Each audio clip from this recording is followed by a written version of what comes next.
Hi, my name's Kat from Greentown St.Helens, and as part of the Solitary Bee project, I'm going to be talking to 8 people in the local area that are doing fantastic things for the environment, and we'll be giving you some tips on how to boost biodiversity.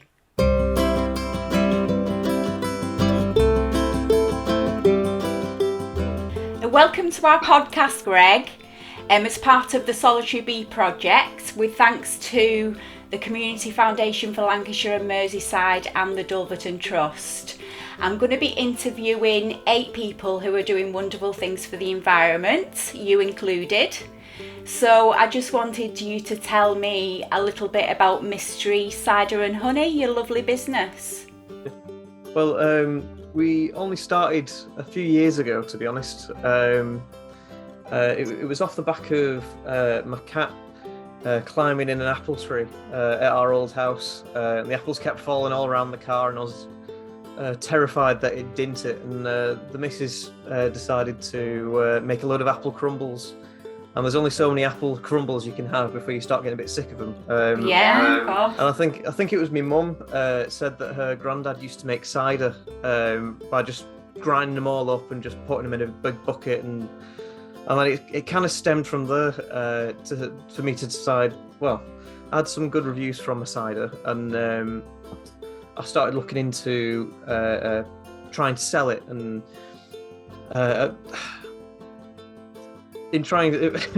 so I started trying to look into trying to sell it, and in doing that, it kind of just evolved slowly into like a mead.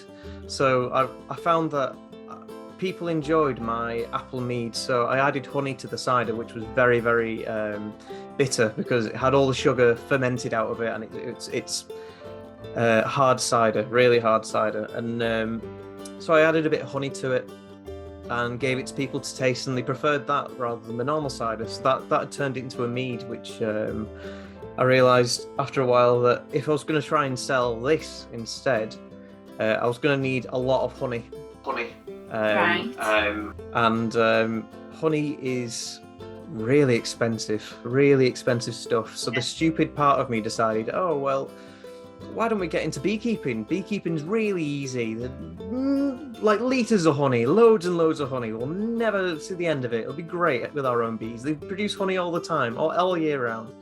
And it took a bit of convincing for my wife, who's always wants to beekeep, to do this. And we did a course with the local beekeeping Ormskirk and Croston Beekeepers Association, and they did a weekend course for us.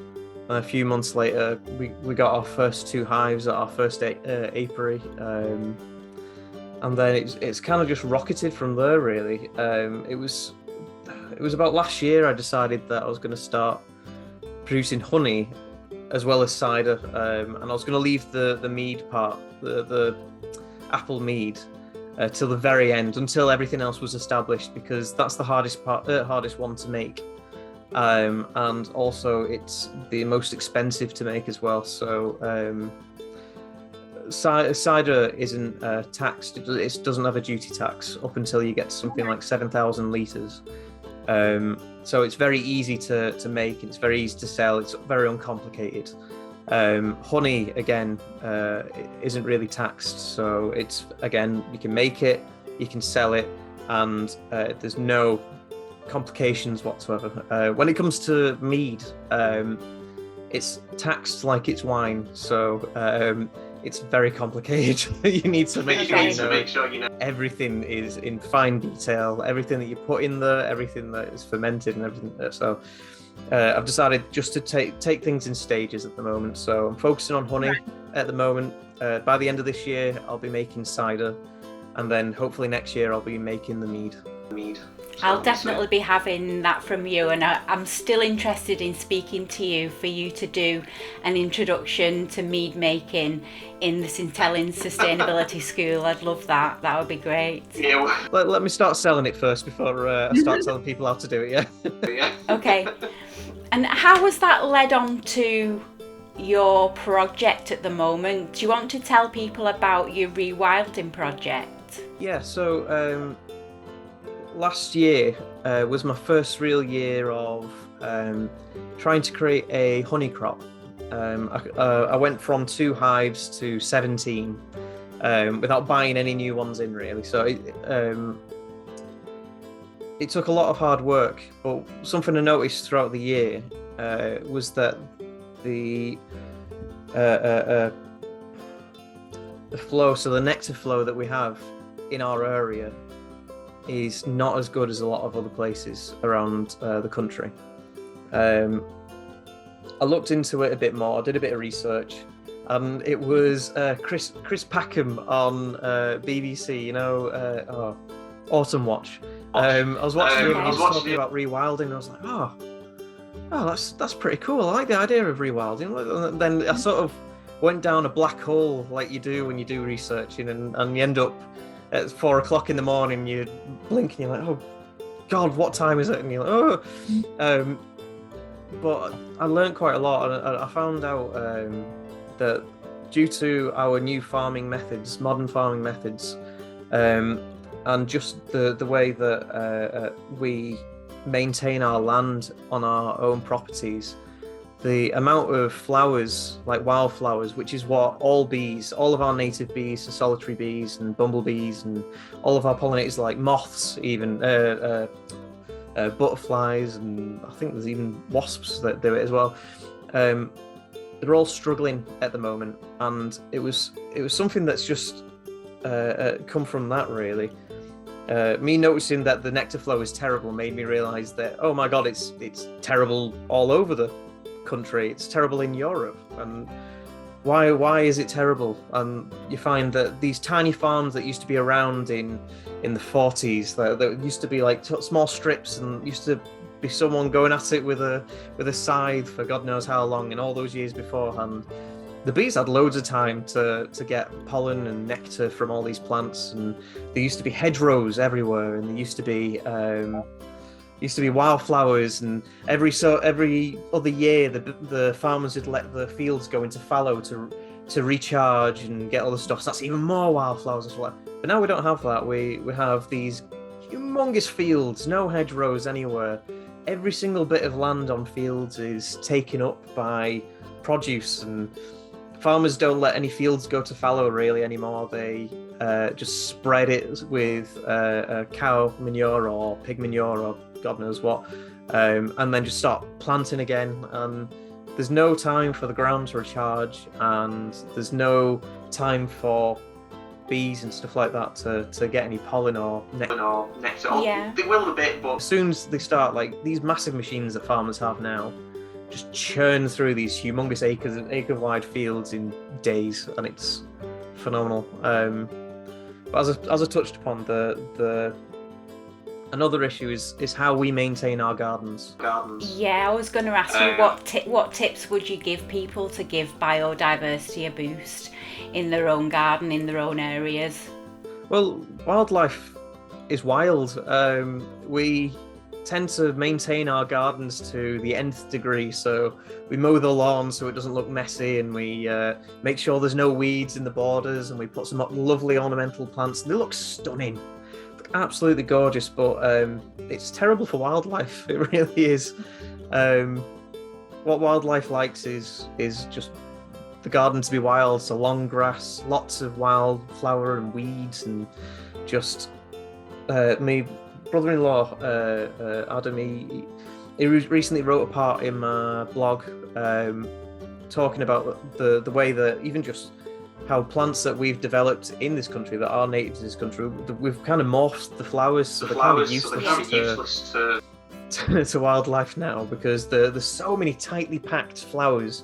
Oh, they look neat and beautiful, but bees and stuff can't weed their way inside anymore. So yeah, so it makes a big difference if you just let your grass grow a bit wild, like a strip or something along those lines. It adds a bit of habitat, or just plant some wildflowers.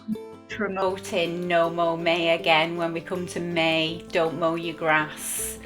I don't, and I've got a wild corner in my garden that I've planted your wildflower seeds in, so hopefully they're going to come up.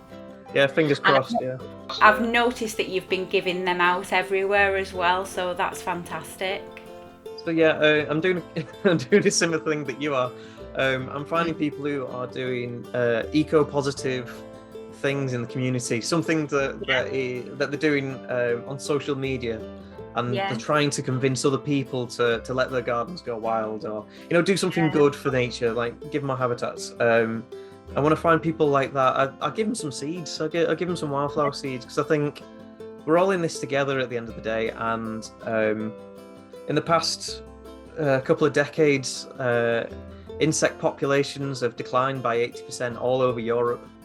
And with that, all of the predators have declined as well, because there's not enough food for them.